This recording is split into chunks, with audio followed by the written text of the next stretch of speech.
The episode opens with Fuutarou Uesugi on his wedding day, waking from a dream about the day that he met his bride, whose identity is obscured. The narrative then flashes back to Futarou's school days. In the cafeteria, he encounters Itsuki Nakano when she sits at his usually solitary lunch table. Seeing his perfect score on a recent test paper, she asks him to help her study and offers to share her lunch. However, he is rude to her and she becomes upset with him. Fuutarou receives a phone call from his little sister, Raya, telling him that their father has secured him a part-time job as a tutor.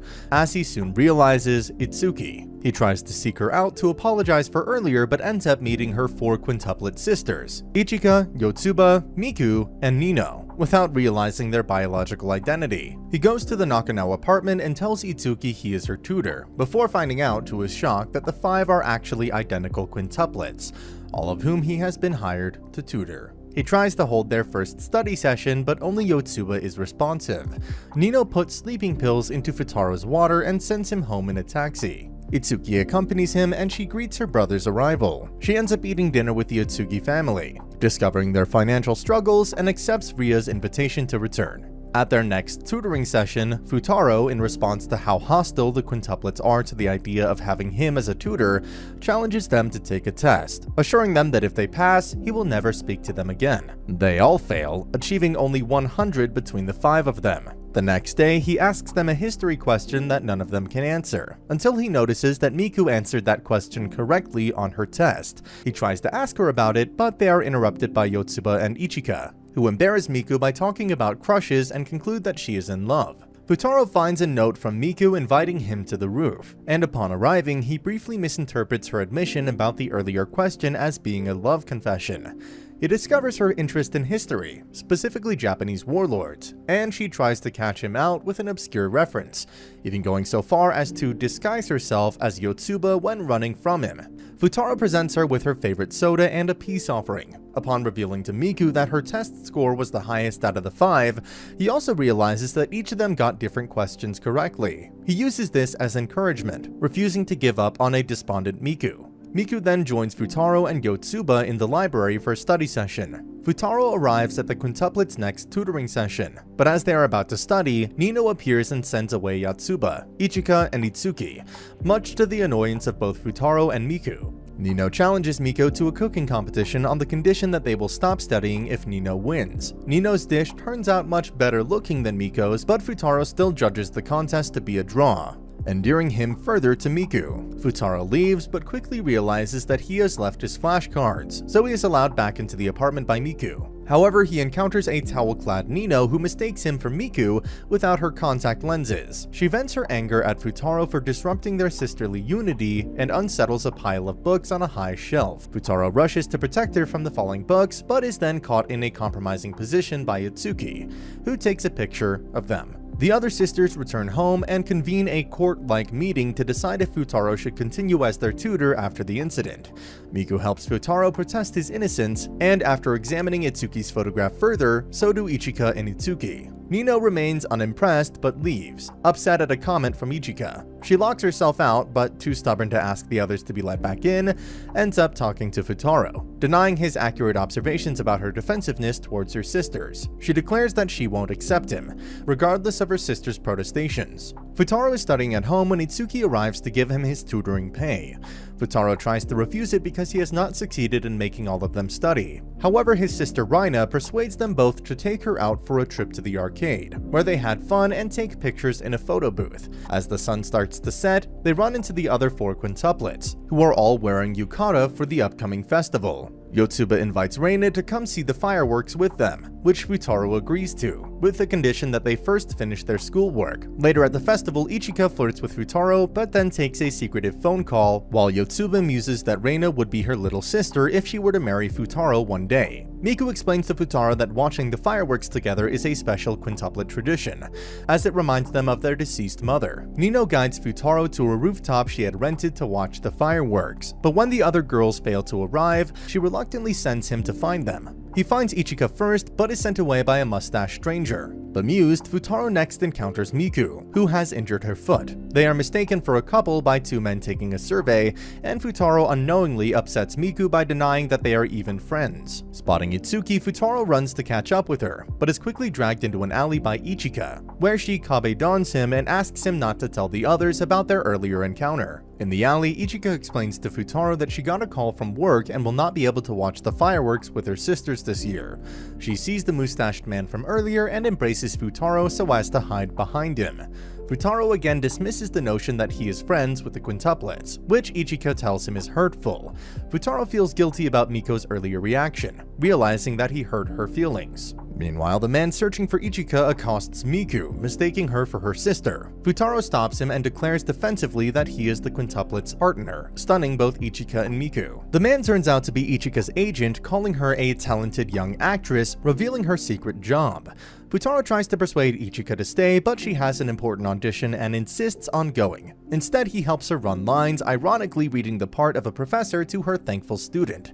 Ichika arrives late for her audition, but wows the casting panel. When she returns, the festival is over, but Fuutarou brings her to the park where her sisters are waiting for her with a mini fireworks set. They forgive her for skipping out on their tradition. Ichika and Miku reach for the same sparkler, an implied metaphor for Fuutarou. But Ichika lets go, saying, "Seems like you're pretty attached," and tells Fuutarou she will cooperate more in study sessions. With midterms looming, Fuutarou tries to encourage Itsuki and Nino to attend his tutoring sessions, but with no success, though Itsuki studies hard on her own. After skipping out on aperitifs, Itsuki presents Fuutarou with her phone to communicate with her father, Maruno, where he learns that he will be fired if even a single one of them fails their exam. He agrees with Itsuki, with both of them declaring that they'll never work together again, something he quickly regrets. Back at the Nakano apartment, Fuutarou and the study group are playing the game of life when Nino attempts to eject them.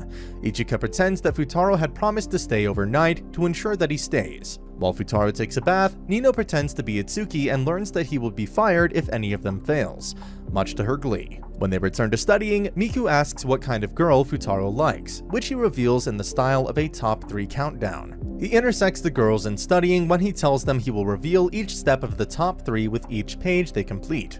As such, all 3 girls hurry to finish their pages, eager to know his answers. She's always cheerful, good at cooking, and caring about her big brother, revealing that he was just talking about Rhea. He reiterates his lack of interest in dating. Ichika, who has not so subtly been setting up Fuutarou and Miku up all evening, talks to him on the balcony, opening that he and Itsuki fight because they are so alike. Miku allows Fuutarou to sleep in her bed, rooming with Ichika for the night, but after getting up in the night for the bathroom, she forgets and returns to her own room. The next day, Fuutarou wakes up to find himself next to a sleeping Miku. Over breakfast, Itsuki bemoans her difficulties in getting along with Fuutarou after their recent fight. Ichika playfully suggests that she disguise herself as Miku to talk to him, and Nino soon joins in. In Miku's room, Fuutarou wakes to find himself next to a sleeping Miku, determining her identity from her pajamas. He sneaks out of the room only to find himself confronted by Miku, Itsuki in disguise. He's not fooled and quickly retreats, much to her chagrin. Fuutarou, Ichika, and Yotsuba go to the library, where Ichika pretends to have left her pencil case at home to cover for Fuutarou going back to speak to Itsuki. He encounters Miku halfway and tells her that he slept on the living room floor, a lie to save them both from embarrassment. Finding a sleeping Itsuki and noticing she is using Miku's headphones, Fuutarou addresses her as Miku to get her to talk more openly. They both apologize for their fight. Fuutarou stays over for another night to help all the quintuplets study for their midterm exams, which they almost miss by oversleeping. They all manage to sneak in past the supervisor by wearing Yotsuba's ribbon, who had arrived on time, making him believe the same girl was going in and out of the school.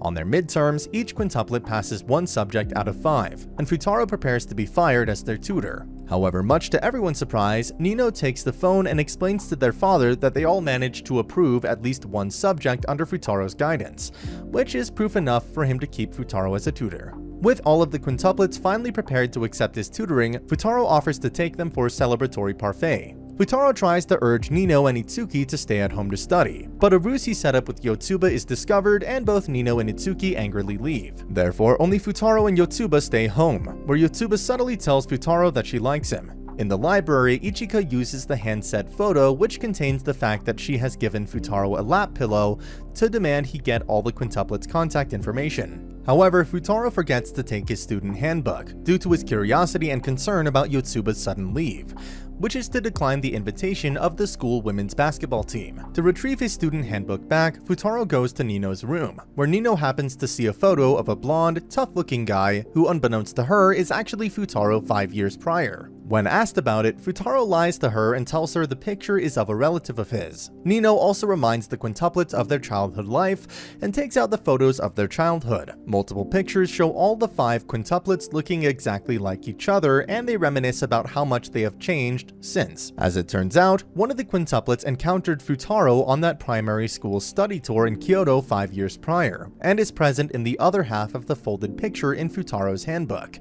Miku disguises as Ichika, refusing the confession and invitation from Maeda, a classmate of Ichika's. Fuutarou arrives and pretends to be Ichika's boyfriend to defend her. Heartbroken, Maeda dares Fuutarou to dance with Ichika during the campfire on the camping trip if they are truly dating. The trip is about to start, but before it begins, Rhea falls ill. To look after her, Fuutarou misses the school unit, despite Rhea's speedy recovery. However, the quintuplets all want Fuutarou to go. As a result, the 6 take their private car to the destination. However, due to the poor weather conditions, they're stuck on the snowy road. Therefore, they have to stay in a hotel where they have to sleep in the same room, which triggers the quintuplets' debate about who should sleep next to Fuutarou. To make it fair, the quintuplets all sleep alongside Fuutarou. The next morning, Ichika gets up quite early and is attracted to Futarou's sleeping appearance. She sits on her knees, bending down and gazing at him. However, Itsuki sees them but doesn't know the girl is Ichika, as the quintuplets all dress up similarly and thinks the girl is kissing Fuutarou. A legend says that when couples dance and hold hands at the end of the campfire held at the event each year, the people involved will be together forever. That thought haunts Miku, who wishes to dance with Fuutarou, but having noticed Ichika's affection for him, decides to let her dance with him, wanting to be happy for her. Meanwhile, Fuutarou and Yotsuba dress as ghosts to scare the others, but Ichika and Miku aren't scared. Instead, they recognize Fuutarou as wearing a blonde wig.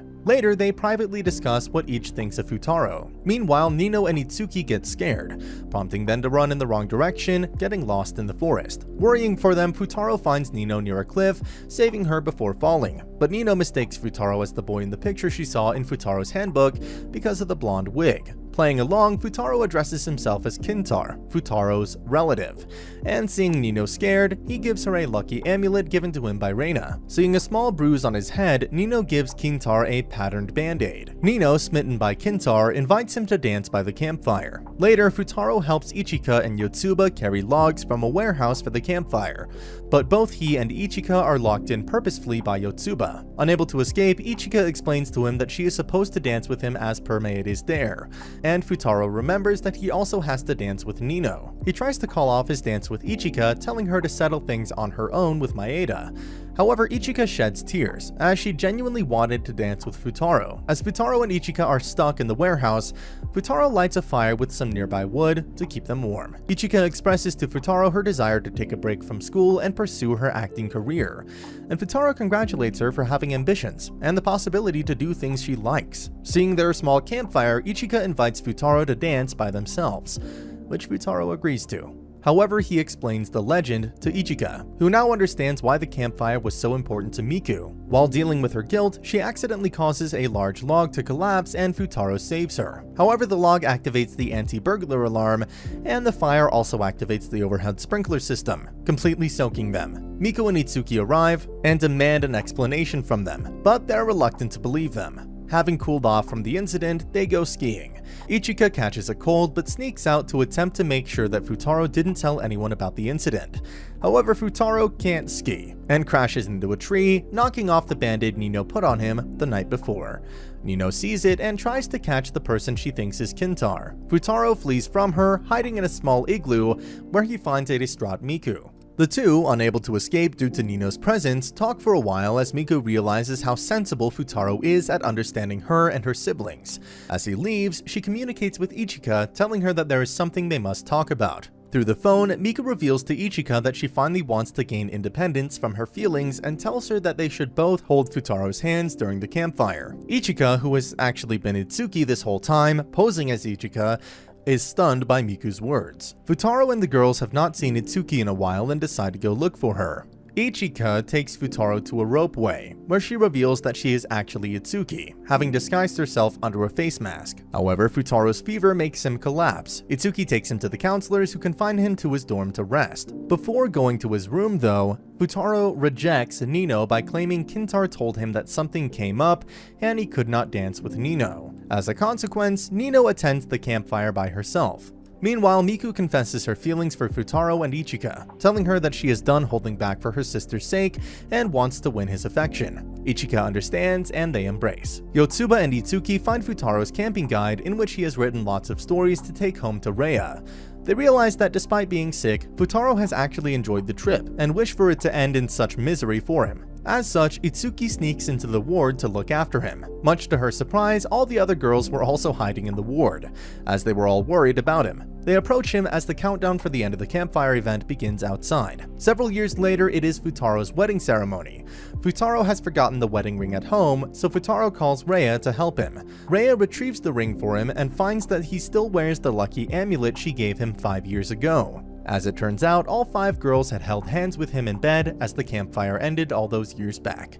In a mid-credits scene, the girls reunite with Fuutarou, who had to spend time hospitalized. Nino returns to Fuutarou with his lucky amulet, as all the girls prepare to study with him for their upcoming finals. And that's the end of the video. As always, if you liked what you saw, please subscribe to the channel and check out my other anime recaps.